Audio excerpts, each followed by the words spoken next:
ఓం శ్రీమాత్రే నమః. సౌందర్యలహరి 85వ శ్లోకం.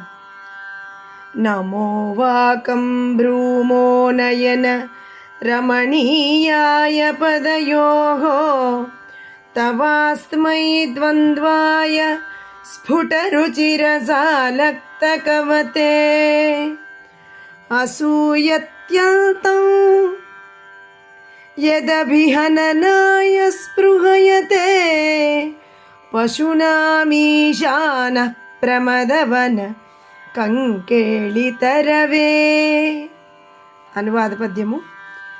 ఏ పదసీమలో కనులకింపగు చల్లని లత్తుకుండునో, ఏ పదమంటుచున్ పెరుగు వృక్షమశోకము దాని చూడగా, నా పరమేశు దీర్షగొని అట్టిది నందగ కోరుచుండు నా నీ పదయుగ్మమందునెద నిల్పి ప్రణామములందునో శివా. తాత్పర్యము. అమ్మా భగవతి, నీ పాదయుగళము జూచువారికి నయనానందకరముగానున్నది. చక్కని స్పష్టమైన ప్రకాశముతో వెలుగులు విరజుమ్ముచున్నది.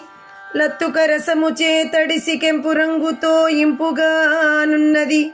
నీ పాద తడనమును ఎప్పుడును పొందు అవకాశము కలిగిన అలరుల తోటలోని అశోక వృక్షములను గాంచి అసూయ కలిగి శివుడు నీ పాద తాడనము తనకును చెందవలెనని తహతహలాడుచున్నాడు.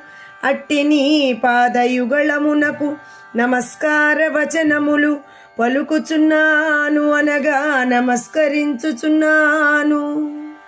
ఓం నమః శివాయ. ఓం శ్రీమాత్రే నమః అంటూ శంకరుల వారు అమ్మవారికి నమస్కరించుచున్నారు.